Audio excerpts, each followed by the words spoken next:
একের পর এক দুর্নীতি সামনে আসছে, সেটা শিক্ষা হোক, স্বাস্থ্য হোক, রেশন হোক, যেগুলো সমাজের মূল স্তম্ভ, সেই সমস্ত ক্ষেত্রে দুর্নীতিটা একেবারেই প্রকাশ্যে, আর যার জন্য রাজ্যের শাসক দল কিন্তু যথেষ্ট অস্বস্তিতে রয়েছে। এই জায়গা থেকে আসবো আলোচনায়, বিশিষ্ট অতিথিদের সঙ্গে একটু পরিচয় করে দেবো। আমাদের সঙ্গে রয়েছেন আইনজীবী মোহাম্মদ শাহিন, আপনাকে স্বাগত ক্যালকাটা নিউজ। এবং এই চেটেপুটে খাদ্য মেলা, চেটেপুটে তো খেতে হবেই, সঙ্গে আজকে পৌষ পার্বণ, দুর্নীতির পার্বণ আমাদের সেলিব্রেট করতে হচ্ছে, ভাবা যায় এই বাংলায়? দেখুন, আপনি এই কথাটা বলার, এটা যদি আপনি যে কথাটা বলছেন না, এটা যদি ইউপি বিহার হতো এই কথাটা বলতে পারতেন না। আর এখনও বিভিন্ন কেসগুলো দেখলেন, কিছুদিন আগে ইডি গেল, সিবিআই গেল, সব বিভিন্ন বাড়ি থেকে ফেরত, তাপস রায়ের বাড়ি থেকে, সুজিত বসুর বাড়ি থেকে মানে কাঁচা কলা নিয়ে ফেরত আসতে হলো। তো লজ্জাজনক ব্যাপার। তাপস রায়ের মতো একজন সিনিয়র সৎ নেতার বাড়িতেও তার ফোনটিও কেড়ে নিয়েছেন। তো দেখবেন যেখানে যেখানে ওই বিজেপির গভর্নমেন্ট নেই না, সেখানে সেখানে ইডি সিবিআই দুর্নীতি এগুলো আপনি ইডি সিবিআইকে পাবেন। কিন্তু অনেকগুলো উত্তর আছে, যুক্তি আছে, যুক্তি পাল্টা যুক্তি নেব। একটু পরিচয়টা প্রথমে করিয়ে দিই। মোহাম্মদ শাহিনের সঙ্গে আপনাদের পরিচয় করালাম। রয়েছেন সিপিএম নেতা শতরূপ ঘোষ। শতরূপ, স্বাগত ক্যালকাটা। Thank you. আছে আমাদের সঙ্গে কংগ্রেসের মুখপাত্র চন্দন ঘোষ চৌধুরী, আপনাকেও স্বাগত। রয়েছেন আমাদের সঙ্গে বিজেপির মুখপাত্র ভারতীয় জনতা পার্টির তরফ থেকে রাজর্ষি লাহিড়ী। রাজর্ষি, আপনাকেও স্বাগত। ধন্যবাদ। রয়েছে 2014 চাকরির প্রার্থী, আজও যারা চোখের জল ফেলছে, যাদের কাছে কোনো পার্বণ, কোনো উৎসব, সবটাই যেন রাস্তায় কাটে। রোদ জল বৃষ্টি উপেক্ষা করে তারা রাস্তায় আজও বসে রয়েছে ন্যায্য চাকরির দাবিতে, হকের চাকরির দাবিতে। চাকরি আজও অধরা, কবে মিলবে তাদের হকের চাকরি, সেই প্রশ্নটাই কিন্তু সব থেকে বড়। সোমা সিং আমাদের সঙ্গে রয়েছে। আমার নাম সীমা গোস্বামী নাগ, আমি একজন প্রাইমারি নটেন হলো রাস্তায় বসে রয়েছি। শুধু রাস্তায় বসে নেই, আমরা ধর্ণা মঞ্চের সাথে সাথে আমরা করুণাময়ীতে 3 দিন আমরা রাত জেগে অনশন করেছি, দুপুরে রাত রোদ্রে শুয়ে রয়েছি, তাও আমাদের সরকারের চোখে আমাদের দুঃখে চোখের জল পড়েনি। আমরা যেভাবে আজকে রাস্তায় পড়ে রয়েছি দিনের পর দিন, অন্যান্য রাজ্য, আমাদের পার্শ্ববর্তী রাজ্য, সেখানে আজকে কত এগিয়ে যাচ্ছে। আজকে আমাদের পশ্চিমবঙ্গ, যা একসময় ভারতের গর্ব ছিল, সে আজকে তলানিতে পৌঁছে গেছে। আসবো আলোচনায়, আসবো সীমা, আসবো। তবে সবাইকে অনুরোধ করবো, যদি দাঁড়িয়ে যাই, একদিকে চলে আসি, আলোচনাটা একদিকে করলে অনেক সুবিধা। শুধু তো আলোচনা নয়, খাওয়া দাওয়াও চলবে, কারণ চেটেপুটে খাদ্য মেলায় রয়েছি। আর চেটেপুটে খাদ্য মেলায় এলে মন একেবারে ভরে যাবে আপনাদের, কারণ যেভাবে ভিড়, এমনিতেই রবিবাসরীয় দুপুরবেলায় জমিয়ে খাওয়া দাওয়া। আজ পৌষ পার্বণ হলেও পিঠে পার্বণ, পিঠে পুলি খেলেও সঙ্গে বিরিয়ানি খেতেও অনেকে ভুলছে না। আফটার অল বাঙালি মানেই ভোজন রসিক, কিন্তু তার মধ্যেও এই শব্দটাকে আমাকে বারবার করে ব্যবহার করতে হচ্ছে এবং আমাদের এই সেগমেন্টের নামকরণ করতে হয়েছে দুর্নীতির পার্বণ। সত্যিই তাই, এই বাংলায় দুর্নীতিটা আষ্ঠে পৃষ্ঠে একেবারেই জড়িয়ে গেছে। এবার একটু আসি রাজনৈতিক আলোচনায়। তর্কে তুফান উঠবে, গঠনমূলক আলোচনা হবে, কথা দিয়েছি আপনাদের। আমি আসবো মোহাম্মদ শাহিনের কিছুটা বক্তব্য শুরুতে নিয়েছিলাম, সরাসরি আসবো শতরূপের কাছে। শতরূপ, এই জায়গা থেকে বারবার করে আমরা দেখছি শিক্ষা, পুরো, রেশন, স্বাস্থ্য, কোথায় দুর্নীতি নেই কোথায়, এটা এখন খুঁজতে হচ্ছে। সর্বত্র দুর্নীতি, এর আদপে কোনো সমাধান রয়েছে? একের পর এক, এখনো পর্যন্ত শেখ শাহজাহান অধরা, তাকে পাওয়া গেল না। এদিকে পার্থ চট্টোপাধ্যায়, তাকে দেখতে পাচ্ছি, এখনো পর্যন্ত আবদার জুড়ে দিয়েছে বাড়ি ফিরতে হবে। দুর্নীতি কোথায় শেষ হবে? দেখুন, এই তৃণমূলের সরকার শেষ হলেই একমাত্র দুর্নীতি শেষ হবে। যতদিন চোরগুলো নবান্নে বসে আছে, দুর্নীতি শেষ হবে না। শাহিন যে কথাটা বললেন, আমার ওনার কথাটা খুব ইন্টারেস্টিং লাগলো। আপনি যখন জিজ্ঞেস করলেন যে বাংলায় যে দুর্নীতিগুলো হচ্ছে, এগুলো কেন হচ্ছে, উত্তরটা ভারী চমৎকার দিলেন। বললেন যে এটা ইউপি বিহার হলে আপনি কথাগুলো বলতে পারতেন। একবারও বললেন না যে না, বাংলায় দুর্নীতি হচ্ছে না। মানে ওদের পরিষ্কার এই চৈত্র মেলার অফারটা হচ্ছে যে ভাই, চুরি আমরা চুরি করব, কিন্তু তোমাদেরকে আমরা রাস্তার ধারে দাঁড়িয়ে আমাদেরকে চোর বলার পারমিশন দেবো। সুতরাং তোমরা চোর বলা চালিয়ে যাও, আমরা আমাদের মতো চুরি চালিয়ে যাই। একবারও বলছে না যে বাংলায় ইউপি বিহারে চুরি হচ্ছে, বাংলায় চুরি হচ্ছে না। বলছে বাংলায় চুরি হচ্ছে, কিন্তু এখানে বলে বলতে পারছেন, অন্য জায়গায় হলে বলতে পারতেন না। এখন বাংলার মানুষের কাছে প্রশ্নটা হচ্ছে যে আমরা কি এদের এই চৈত্র সংক্রান্তির অফারটাকে গ্রহণ করবো নাকি গ্রহণ করবো না? আমরা চাই চোরমুক্ত বাংলা তৈরি হোক। এখানে পিছিয়ে গেল, বিহার পারলে বাংলা নয় কেন? সব থেকে খারাপ লাগছে যে যখন আমরা পড়াশোনা করতাম, তখন ভাবতাম যে প্রতি বছর এসএসসি হবে, পরীক্ষাগুলো হবে, আমরা পরীক্ষা দেব, আমরা চাকরি পাবো। কিন্তু আজ এত বছর হয়ে গেল, আমরা পড়াশোনা করার পর একবার চাকরি দেওয়ার মতো সুযোগ, মানে পরীক্ষা দেওয়ার সুযোগ পেয়েছি। তারপর থেকে আমরা রাস্তায় বসা। আমাদের মধ্যে কতজন আছে আন্দোলনকারী, তারা মরে গেল, সুইসাইড করে নিল, কিন্তু মাননীয় মুখ্যমন্ত্রী যারা টাকা দিয়ে চাকরি পেয়েছে, যারা দুর্নীতি করে চাকরি পেয়েছে দিনের পর দিন, তাদের চোখের জল ওনার চোখে পড়ে। কিন্তু আমরা যারা রাস্তায় বসে আছি, যারা সঠিকভাবে পরীক্ষা দিয়ে পাশ করে ইন্টারভিউ 2-3 বার করে দিয়ে ফেললাম, কিন্তু আমরা আজ পর্যন্ত এমপ্যানেলড হয়ে গেলাম, কিন্তু তাও আমরা চাকরিটা পেলাম না এই দুর্নীতির জালে পড়ে। সরাসরি আসবো, মোহাম্মদ শাহিন আছেন আমাদের সঙ্গে, আইনজীবী। চাকরি প্রার্থী 2024 রাস্তায় দিনের পর দিন বসে রয়েছে। দেখুন কিভাবে কালি হাতে, এই কালিটা কিন্তু শুধুমাত্র তাদের নয়, এই কালিটা বাংলার জন্য, যে কথাটা বললো সীমা। দেখুন ওনার মুখে যা কথা শুনলাম, ওনার নাকি বাইরে পশ্চিমবাংলার বাইরে গেলে ওরা নাকি লজ্জা লাগে বাংলাকে দেখে। তো ওনার কথার মধ্যে আর বিজেপির লোকেদের কথার মধ্যে কোনো পার্থক্য নেই। ওরা পশ্চিমবাংলাকে ছোট করেই দেখে। ওনারা আন্দোলন করছেন, ওনারা কোর্টেও গেছেন 2014 বিভিন্ন প্রাইমারিতে, তারপর কিন্তু বিভিন্ন নিয়োগও হয়। বিজেপির কথা পাচ্ছেন না মানে ওরা কি বিজেপির মদতপুষ্ট? একটা কথা আমার, উনি আন্দোলন করুন, আন্দোলন করার ওনার অধিকার, সাংবিধানিক অধিকার, আন্দোলন করতেই পারে, কিন্তু বাইরে গেলে যে বলে দিনের পর দিন আন্দোলন করতে হবে, পশ্চিমবঙ্গবাসী বলে যে তার লজ্জা হয়, এটাকে আমি ধিক্কার জানাই। কারণ পশ্চিমবাংলা অন্যান্য দেশগুলো, মানে পশ্চিমবাংলা অন্যান্য রাজ্যগুলোর তুলনায় অনেক ভালো অবস্থা।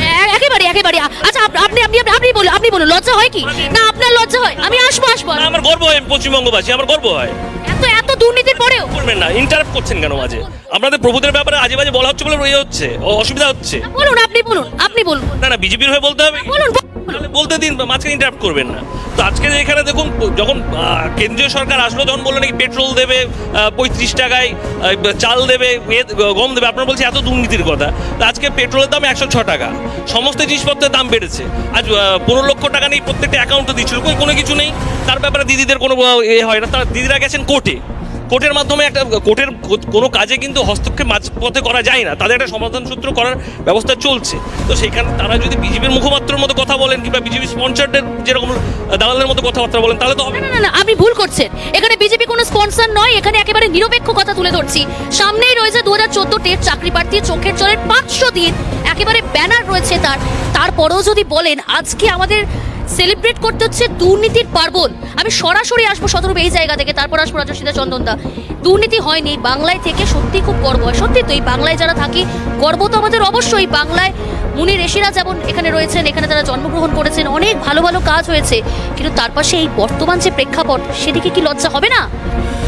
দেখুন, কতগুলো চোর নবান্নে বসে আছে, আর শিক্ষিত ছেলেমেয়েরা চাকরির পরীক্ষায় কোয়ালিফাই করে রাস্তায় বসে আছে। আর তার থেকেও বড় কথা, আমাদের বাড়ির ছোট ছোট বাচ্চারা স্কুলে গিয়ে টাকা দিয়ে চাকরি কেনা, ঘুষ দিয়ে চাকরি কেনা কিছু অযোগ্য শিক্ষকের কাছে পড়াশোনা করতে বাধ্য হচ্ছে। এইটাকে দেখে কিছু মানুষের গর্ব হতে পারে, কিন্তু আমার তো ব্যক্তিগতভাবে লজ্জা লাগেই। বিহার তো এগিয়ে গেল, বাংলা কেন পিছিয়ে? আমি জাস্ট এই প্রসঙ্গে আসার আগে একটা কথা বলি, শাহিন কিছু মনে করবেন না। এখন দেখুন, উনি জ্যোতিপ্রিয় মল্লিকের লয়ার, ওনার তো বাংলায় গর্ব হবেই। যত তৃণমূল নেতা ধরা পড়বে, যত জেলে যাবে, তত এরা তাদের হয়ে ওকালতি করে ইনকাম করতে পারবে। আপনাদের তো ভালোই হবে, যতদিন তৃণমূল থাকবে তত চুরি বাড়বে, তত উকিলের, আপনার মতো তৃণমূলপন্থী উকিলের প্রসার বাড়বে। সুতরাং আপনার গর্ব, আপনাকে অভিনন্দন। কিন্তু বিহারের প্রসঙ্গে যে কথাটা বললে প্রিয়াঙ্কা, আমি একটা কথা ভেবে দেখার জন্য অনুরোধ করবো। কথা ঠিক, বিহারে তেজস্বী যেটা করেছেন বা নীতিশ কুমারের গভর্নমেন্ট যেটা করেছে, সেটা এখানে বাংলায় করতে পারেনি। এখানে বাকি সব সেক্টর আমি ছেড়ে দিলাম, পরিবহন থেকে শুরু করে বিভিন্ন পঞ্চায়েত মিউনিসিপ্যালিটি যা আছে, এমনকি আমি বলছি সিভিক ভলেন্টিয়ার। 8 বছর ধরে 10 বছর ধরে যে ছেলেমেয়েরা রাস্তায় দাঁড়িয়ে আছে, তারা বেসিক্যালি কারা? তারা তো কন্ট্রাকচুয়াল চাকরিই করছে। 6 মাস 1 বছরে কন্ট্রাকচুয়াল কর্মীর চাকরি পার্মানেন্ট হয়ে যাওয়ার কথা। এখানে 7, 8, 10 বছর ধরে যারা রাস্তায় দাঁড়িয়ে আছে নীল রঙের ইউনিফর্ম পরে, তাদের পুলিশের চাকরি পার্মানেন্ট হলো না। কিন্তু আমি পাশাপাশি একটা কথা তোমাদেরকে এটাও ভেবে দেখার অনুরোধ করবো, বিহার যা পেরেছে বাংলা পারেনি আমরা বলছি, ঠিক কথা। বিহার যা পেরেছে বাকি ভারতের কটা রাজ্য বা এমনকি ভারত সরকার পেরেছে বলো তো? কেননা আমি জিজ্ঞেস করি, ধরো যেখানে দাঁড়িয়ে আছি, কয়েক পা হাঁটলে শিয়ালদা স্টেশন, এই কয়েক ঘন্টা পরে, 1.5 ঘন্টা পরে রাজধানী এক্সপ্রেস ছাড়বে। তুমি রাজধানী এক্সপ্রেসে ওঠো, কাল সকালবেলা দিল্লিতে নামা পর্যন্ত যতজনের সঙ্গে তোমার ট্রেনে দেখা হবে, ট্রেন যিনি চালাচ্ছেন তার সঙ্গে দেখা হবে না, আর টিটির সঙ্গে বড় দেখা হবে, তার বাইরে যতজনের সঙ্গে দেখা হবে সবাই কন্ট্রাকচুয়াল কর্মী। বিএসএনএল চলছে কন্ট্রাকচুয়াল কর্মীদের ভরসা, এবং সেই কন্ট্রাকচুয়াল কর্মীরা 6 বছর ধরে মাইনে পাচ্ছেন না। আমাদের দেশের সুপ্রিম কোর্ট 2016 সালে রায় দিয়েছিল সমকাজী সমবেতন। আজকে পর্যন্ত সেই রায়কে বাস্তবায়ন করা হয়নি, কন্ট্রাকচুয়াল কর্মীদের স্থায়ী করা হয়নি। এটা আমি মনে করি গোটা দেশের এবং অবশ্যই পশ্চিমবাংলার একটা সমস্যা, যে এখানে কন্ট্রাকচুয়াল কর্মী নিয়োগের নাম করে কার্যত মানুষকে দিয়ে দিনমজুরি খাটানো হচ্ছে। চাকরির কোনো নিরাপত্তা নেই, কোনো ফিক্সড পে প্যাকেজ নেই, ফিক্সড ওয়ার্কিং আওয়ার নেই, আজকে কাজ আছে তো কালকে থাকবে কিনা তার কোনো গ্যারান্টি নেই। এই কন্ট্রাকচুয়াল চাকরির এই এক্সপ্লয়টেশন থেকে গোটা দেশকেই বেরোতে হবে, পশ্চিমবাংলাকেও বেরোতে হবে। এতগুলো অভিযোগ সামনে আসছে এবং সেই অভিযোগগুলো খণ্ডন করতে হবে কিন্তু যুক্তি দিয়ে। বলছেন শত্রুপূজাকে প্রথমেই বলবো, সেই সময় শত্রুপূজার 2011 আগে যেগুলো চাকরি হতো কমরেডদের ছাড়া চাকরি হতো না। তাদের লেভি সিস্টেম চালু ছিল, ওই ওদের LCS LCM এরা সব ZCS এরা লিখে দিত, তারপর চাকরি হতো। তো শত্রুপূজাদের এত বড় বড় কথা না বলাই ভালো। না, ওই জন্য শত্রুপদাকে সরিয়ে তো আপনারা ক্ষমতায় এলেন। এক বলছি, সেই জন্য শত্রুপূজাদেরকে মানুষ ছুঁড়ে ফেলে দিয়েছে। আর দিদির উপর এখনও আস্থা আছে। দেখবেন গত লোকসভা ভোট, বিধানসভা ভোট, জেলা পরিষদ যত ভোটে আছে বিজেপি CPM কংগ্রেস কারোর কথাই কিন্তু মানুষ বিশ্বাস করছে না। আর যেটা বলছেন CBID তদন্ত হচ্ছে, কোনো আপত্তি নেই, কিন্তু তার কোথায়? আজকে 2000 এই তো চন্দনদা বলছিলেন 2011-12 সালে সারদা তদন্ত, আব্দুল মান্নান সাহেব মামলা করেছিলেন, সেখানে নারদা তদন্তে যাদের নাম ছিল তার মধ্যে নারদা তো যাকে টাকা মুড়ে নিতে দেখা গেছে, যা তিনি এখন বিজেপির বিরোধী দলনেতা, তার বিষয়ে রাজশ্রী দ্বারা কিছু বলবেন না কিন্তু। হ্যাঁ, তো এইগুলো যেবার বিশেষ করে বিজেপির মুখে তো দুর্নীতির কথা মানাই না। আগে শুভেন্দু বাবুর বাড়িতে ED CBI দুর্নীতির কথা তাহলে কাদের কথায় মানায়? তৃণমূলের মুখে ED CBI এর আগে শুভেন্দু বাবুর বাড়ি যাক, তারপরে বাদবাকি নেতাদের ধরুন না। আপনি কি দেখেননি? আপনি বলুন না, আপনি কি দেখেননি টাকা নিতে? আর এই রাজস্বীদা বলছে যে পশ্চিমবঙ্গ মানে দেশে যা অবস্থা চলছে তার থেকে অনেক ভালো অবস্থায় হচ্ছে। তার জন্যই হয়তো 2014 চাকরি প্রার্থীকে হাতে কালি দিয়ে, মুখে কালি দিয়ে মঞ্চে বসে থাকতে হচ্ছে। শুভেন্দুকে ঠিক কথা, টাকা নিতে দেখেছিলাম শুভেন্দু অধিকারীকে 2016 সালে। শুভেন্দু বিজেপি জয়েন করেছেন 2020 সালে। মাঝখানে 4 বছর মমতা বন্দ্যোপাধ্যায় কেউ মাথা দিব্যি দিয়েছিল বাড়িতে পুলিশ না পাঠাতে? আপনি এখানে দাঁড়িয়ে যে কথাগুলো বলছেন, তখন দিদিকে বলার হেল্পলাইনে ফোন করে বলতে পারেননি যে শুভেন্দুর বাড়িতে পুলিশ পাঠান? আমি দু একটা কথা বলছি প্রিয়াঙ্কা। প্রথম কথা হচ্ছে বামফ্রন্ট আমলের কথা বললো, ঠিক কথা। বামফ্রন্ট আমলে নাকি চিরকুটে চাকরি হতো। আমি তোমার কথা বলি, কিছু মনে করো না, তোমাদের CN সহ বিভিন্ন চ্যানেলে বামফ্রন্ট আমলে স্কুল টিচারের চাকরি পাওয়া কিছু মানুষকে এখন তৃণমূলপন্থী শিক্ষাবিদ হয়ে আসতে দেখি। তাদের কথাবার্তা শুনলে আমারও মাঝে মধ্যে মনে হয় এদের বোধহয় চিরকুটেই চাকরি হয়েছে। পরীক্ষা দিয়ে চাকরি হওয়ার তো এদের কথা না, কথাবার্তা শুনলে মনে হয়। এখানে যিনি দাঁড়িয়ে আছেন তিনি কিন্তু একটা কথা বলেছিলেন, তোমরা খেয়াল করে থাকবে, বামফ্রন্ট সরকারের আমলে যখন উনি বড় হচ্ছিলেন তখন উনি জানতেন বামফ্রন্ট সরকার সমালোচনার ঊর্ধ্বে নয়, সব কিছু যে ঠিক ছিল কিছু ভুল ছিল না এমন নয়। কিন্তু এইটা ঘটনা উনি জানতেন যে প্রত্যেক বছর SSC পরীক্ষাটা হবে, এখন 12 বছরে একবার হয়েছে। তার থেকে বড় কথা কি জানো তো? এটা কি মিথ্যে বলো তো? বামফ্রন্ট সরকারের আমলে কারা কারা চাকরি পেয়েছে তার লিস্ট বেরোতো। উনি বলছেন সেই লিস্ট চিরকুটে হতো, আমি বলছি পরীক্ষা দিয়ে হতো, সেটা আলাদা কথা, কিন্তু চাকরি কে পেয়েছে তার লিস্ট বেরোতো। এখন SSC-কে টেটকে লিস্ট বার করতে হয় কারা কারা টাকা দিয়ে চাকরি কিনেছিল, কার কার চাকরি যাবে তার লিস্ট। এটা কি মিথ্যে কথা? বামফ্রন্ট আমলে ঘোষণা করা হতো রাজ্যে কটা নতুন স্কুল সামনের শিক্ষাবর্ষে খুলবে। তৃণমূল আমলে রাজ্যের শিক্ষামন্ত্রী নোটিফিকেশন ইস্যু করে ঘোষণা করেছেন 8,500 স্কুলকে ওরা বন্ধ করে দেবে, কারণ স্কুলের শিক্ষক নেই, স্কুলে ছাত্র নেই। এটা কি মিথ্যে কথা? আমি আজকে হাতে কালি মেখে এখানে এসছি বলে হাতে কালি মেখে, আমি যদি মঞ্চে থাকতাম আমার মুখে কালিটা থাকতো, আমি মুখে কালি মাখতাম। এটা আমাদের কোনো অসুবিধা নেই, কারণ এটা আমাদের রাজ্যের মুখের কালি। উনি আজকে যে কথাটা বললো, পশ্চিমবঙ্গ নিয়ে আমরা জন্ম থেকে গর্বিত। পশ্চিমবঙ্গে যারা ছিলেন এক সময় তাদেরকে নিয়ে আমরা সারা আমরণকাল গর্বিত থাকব, কিন্তু যেই কীর্তিকলাপগুলো এখন চলছে তার জন্য আমাদের শরমে মাথা নিচু হয়ে যাচ্ছে। আমরা নিজেরা আশা রাখছো এই সরকারের প্রতি? চাকরি পাবে এই আশা আছে তো? চাকরি আমাদের যোগ্যতায় পাবো, সেটাই আশা আছে, আমাদের পাওয়া উচিত ছিল। সরকারের মুখের দিকে তো আমরা তাকিয়ে বসে আছি, তার জন্যই তো বসে আছি আমরা রাস্তায়, যে তারা দেখুক, আমাদের দিকে একটু তাকাক। তারা তো শুধু অযোগ্যদের চোখের জল নিয়ে ভাবছে, আমাদের চোখের জল নিয়ে তাদের কোনো চিন্তা নেই। আমরা পড়াশোনা করে যে কি পেয়েছি, যারা চাকরি করছে তারা আমাদের চোখের সামনে আঙুল দিয়ে বলে দেয় পড়াশোনা করে চাকরি পাওয়া যাবে না, টাকা দিলে চাকরি পাওয়া যাবে। এমনও ঘটনা, এখানেও দুর্নীতি করলেই চাকরি পাওয়া যাবে, দুর্নীতির সঙ্গে যারাই জড়িয়ে থাকবে তারাই চাকরি পাবে। শাহজাহান কোথায়? শাহিন সাহেব কোথায় মনে হয়? শাহজাহান নিশ্চয়ই ওর বাড়িতে থাকবে, না হয় আশেপাশেই থাকবে। আর শাহজাহান বাড়িতেই রয়েছে, ও আশেপাশেই থাকবে নিশ্চয়ই। শাহজাহান কোথায়? তাহলে পুলিশ পাচ্ছে না, পুলিশের হেডকর্তা বলে দিচ্ছে, কিন্তু তারপর ED CBI কি করছে তাহলে? বলুন, CBI কে বলুন। শাহজাহান কোথায় সেটা ED CBI খুঁজবে, পুলিশ খুঁজবে না। না দেখুন, না মুখপাত্র নই আমি, মুখপাত্র নই আমি বলে দিচ্ছি আপনারা। আমি এই জায়গা থেকেই বলবো, যেখানে পুলিশ পাচ্ছে না, মোহাম্মদ শাহিদ তিনি বলে দিলেন বাড়িতেই রয়েছেন, ED CBI কোথায়? দেখুন, আমি তার আগে কটা কথা বলি প্রিয়াঙ্কা। প্রথম কথা হচ্ছে, উনি যে তখন থেকে আমি দেখছি বলার চেষ্টা করছেন, উনি নিজে আইনজীবী নিশ্চয়ই, বা জানলাম উনি বারবার করে বলছেন যে কোর্টে যেহেতু একটা প্রসিডিং চলছে তাই নিয়োগ আটকে আছে। আমি আপনাদের মনে করাই, হাইকোর্ট কয়েকদিন আগে এই রায় দিয়েছে, যদি একবারও আর আদালতকে দায়ী করা হয়েছে নিয়োগ আটকে থাকার জন্য, তাহলে যে দায়ী করবে তার বিরুদ্ধে হাইকোর্ট ব্যবস্থা নেবে। তার কারণটা হচ্ছে 10 বছরে কি 8 বছরে হাইকোর্ট একবারও বলেনি যে মামলা চলাকালীন কাউকে নিয়োগ দেওয়া যাবে না। যারা টাকা দিয়ে নিয়োগ পেয়েছে তাদের বেআইনি নিয়োগকে খারিজ করার জন্য মামলা চলছে। যারা যোগ্য, যাদের নিয়োগ পাওয়ার কথা, হাইকোর্টের কোনো রায় তাদের কোনো নিয়োগ আটকে নেই। আটকে আছে একটাই কারণে, টাকা দিয়ে চাকরি কিছু লোক কিনেছে, টাকাগুলো মমতা ব্যানার্জি আর মমতা ব্যানার্জির ভাই ভাইপোরা খেয়েছে। এখন যদি তাদেরকে সরাতে হয় তাহলে মমতা ব্যানার্জির পাড়ায় দুয়ারে শ্রীলঙ্কা প্রকল্প চালু হয়ে যাবে। তৃণমূল নেতারা কেউ নিজে, এই যে বলছে না শাহজাহান বাড়িতে আছেন, শাহজাহান থেকে শুরু করে তৃণমূলের কোনো নেতা, রাজ্যের মুখ্যমন্ত্রী ভাইপো অব্দি নিজের বাড়িতে থাকতে পারবেন না। তার সঙ্গে আমি আপনাকে একটা কথা বলি, উনি জানেন কিনা আমি জানি না, যেখানে ওনারা ধর্নাটা দিচ্ছেন তার পাশেই গ্রুপ ডি ছেলে মেয়েরা ধর্না দিচ্ছে। মমতা বন্দ্যোপাধ্যায়ের নিজের দপ্তর, একটা মামলা নেই। এদের তো তাও নিয়োগ নিয়ে একটা মামলা হয়েছে, কিছু লোকের বেআইনি নিয়োগ খারিজ করার মামলা চলছে, গ্রুপ ডি নিয়ে আদৌ কোনো মামলা নেই। সেই ছেলেমেয়েরাও ধর্মতলায় বসে অনশন করছে মমতা ব্যানার্জির নিজের দপ্তরের নিয়োগ হচ্ছে না বলে। এরা দাঁড়িয়ে দাঁড়িয়ে মিথ্যে কথা বলছে, আদালতের জন্য নিয়োগ আটকে আছে। কি বাংলার ভবিতব্য, যারা একেবারে যোগ্য তাদেরকে রাস্তায় বসে থাকতে হবে চাকরির জন্য? দেখুন প্রিয়াঙ্কা, শুনতে খারাপ লাগবে কথাটা, কিন্তু আমি পরিষ্কার বলছি, আদালতের ইন্টারভেনশনে যদি কিছু মানুষের চাকরি হতে পারে, তাহলেও এটা ঘটনা। আদালত হয়তো বড় জোর, যেরকম অঙ্কিতা অধিকারীর ক্ষেত্রে রায় দিয়েছিল, ওর টাকাটা যা মাইনে পেয়েছে নিয়ে যার চাকরিটা পাওয়ার কথা তাকে দিয়ে দিতে হবে। আদালতের রায় হয়তো এনাদের চাকরি হবে, কিন্তু জীবনের যে অমূল্য সময়টা চলে গেল কোনো আদালত ফেরত দিতে পারবে না। তার থেকে বড় কথা, তোমার একটা কথা বলি, দেখো ভাই, আদালতের ইন্টারভেনশনে 2-4 জনের চাকরি হতে পারে, কিন্তু যত হাজার হাজার ছেলে মেয়ে বেআইনিভাবে চাকরি পেয়েছে, টাকা দিয়ে চাকরি কিনেছে, তৃণমূল সরকারে থাকতে তাদেরকে চাকরি থেকে সরানো হবে না। কারণ তৃণমূল তার কাছ থেকে টাকা খেয়েছে, তাদেরকে যদি চাকরি থেকে তারাই, আমি বারবার করে যে কথাটা বলছি, তৃণমূল নেতাদের পিঠের চামড়া আস্ত থাকবে না। তাই তাদের যতদিন মমতা বন্দ্যোপাধ্যায় রাজ্যের মুখ্যমন্ত্রী আছেন, যে নিয়োগ আমরা দেখতে চাই সেই নিয়োগ আমরা দেখতে পাবো না। তার জন্য মমতা ব্যানার্জিকে তাড়াতে হবে। আজকে এটা দেখতে হচ্ছে যে সিবিআই ইডির প্রফেশনালসরা তারা আক্রান্ত হচ্ছেন এবং তার বিরুদ্ধে কোনো ব্যবস্থা নেই, উল্টে মামলা হচ্ছে তাদের বিরুদ্ধে। আমাদের এখানে যদি তুমি বলো লজ্জায় মাথা হেট এখানে হচ্ছে, ভারতবর্ষের কোনো রাজ্যে এই চরিত্র পাওয়া যায়নি। শাহজাহান কোথায় আছে সকলেই জানেন, অ্যাডমিনিস্ট্রেশনে সকলেই জানেন।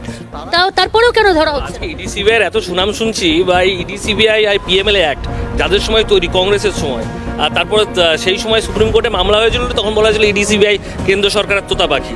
আর সেটারই এখন সদ্ব্যবহার করছেন আমাদের বিজেপির যারা আছে, যে বিজেপির বিরুদ্ধে যেগুলো রাজ্য আছে, রাজস্থান, পশ্চিমবঙ্গ, সেখানে ইডি সিবিআই পাঠানো হবে। এবার দেখা যাবে কেস চলবে 10-12 বছর, কেউ কেসে কিছুই পাওয়া যাবে না। এই চাকরি প্রার্থী এদেরকে নিয়ে খেলা হবে, আর তার বেশি কিছুই হবে না। আর মোদি যদি এটাই কি ধরে নিয়েছে রাজ্যের শাসক দলের বেশ কিছু নেতারা? সারদা তদন্ত আজকে কোথায় হচ্ছে না? ঠিক তদন্ত নিয়ে প্রশ্ন তুলতে পারেন, খোদ আদালত তুলছে, কিন্তু আমি বলছি টাকাগুলো যেগুলো আমরা দেখতে পেলাম, খালি চোখে দেখলাম তো। হাজার কোটি টাকা বলছেন, হাজার কোটি টাকা। কোর্টে গিয়ে দেখা যায় যে যেখানে জ্যোতিপ্রিয় মল্লিকের ফ্যামিলির কথা বলা হচ্ছে, 3-4 কোটি টাকা যেটা হয়েছে, তার ফ্যামিলিগত বিজনেস আছে, তার ভিখিরির বাচ্চা তো নয় জ্যোতিপ্রিয় মল্লিক। আমি সেটা বলছি না কে কি বাচ্চা, আমি সেটা বলতে চাইছি না। আমি বলছি টিউশনি করে 3 কোটি টাকা, এটা কিভাবে সম্ভব? মানে কিভাবে, কোন জাদু বলে সম্ভব? এখানে অজস্র দর্শক রয়েছে, সবাই এসছেন, বাঙালিরা খেতে এসছেন খাদ্য মেলায়, কিন্তু এই প্রশ্ন আপনাদের কাছেও, যে কোন জাদু বলে আমি 3 কোটি টাকা ইনকাম করবো শুধুমাত্র টিউশনি পড়ি? শুনুন, মা সরস্বতী প্রাইভেট টিউশন করলে ওনারও 2 বছরে 3 কোটি টাকা হতো না। জ্যোতিপ্রিয় মল্লিকের মেয়ে এত বড় মা সরস্বতীর মাসিমা, হ্যাঁ, এসব ফালতু কথা দাঁড়িয়ে দাঁড়িয়ে বলছে। এবং এদের লজিকটা হচ্ছে কি সুন্দর, তখন থেকে বলে যাচ্ছে, হাজার কোটি টাকা বলা যে কোথায়, আমার 3-4 কোটি টাকা।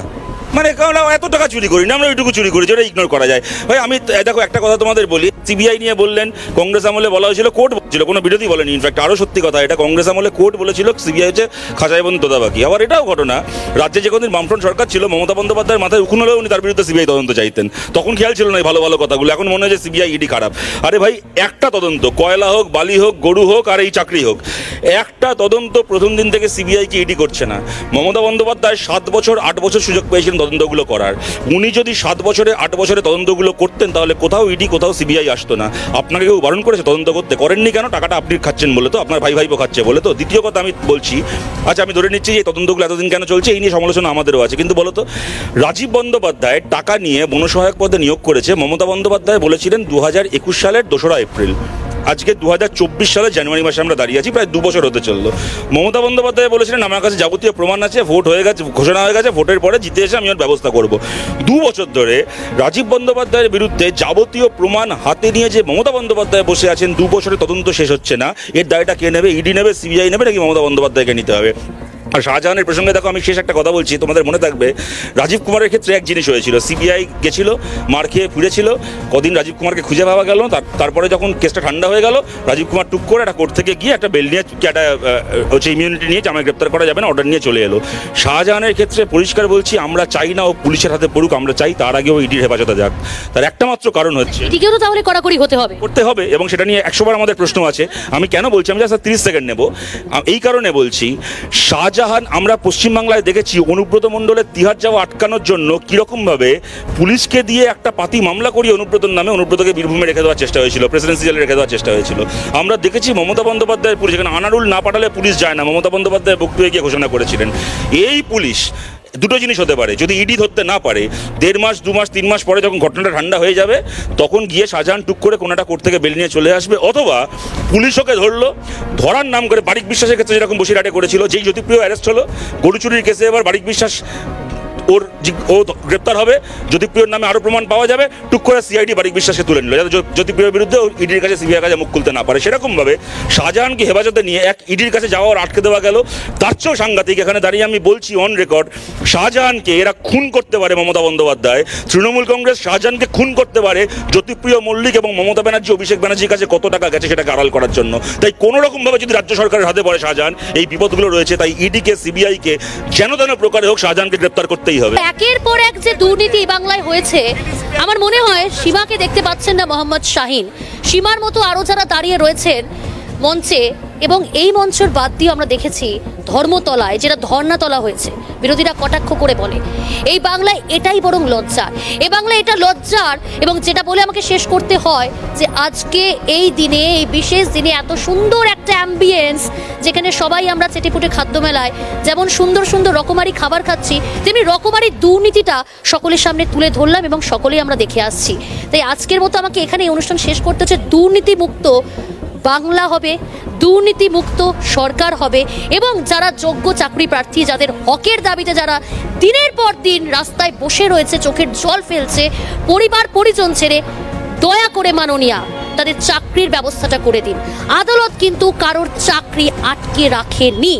যদি কেউ বুঝিয়ে থাকেন, সব থেকে বড় ভাবনা, একের পর বৈঠক তো সেরেছেন, কিন্তু চাকরি কোথায়, কেন কাঁদতে হচ্ছে, কেন কালি হাতে তাদেরকে আমাদের এই মঞ্চে উপস্থিত থাকতে হচ্ছে, এটাই তো সব থেকে বড় প্রশ্ন। অনুষ্ঠান শেষ করতে হবে, যে সমস্ত অতিথিরা রয়েছেন সকলকে বলবো আমাদের তরফ থেকে, মধ্য কলকাতা ক্লাব সমন্বয় সমিতির তরফ থেকে, এবং তাদের বিশেষ কৃতজ্ঞতা সকলকে তুলে দাও। চন্দন ঘোষ চৌধুরী,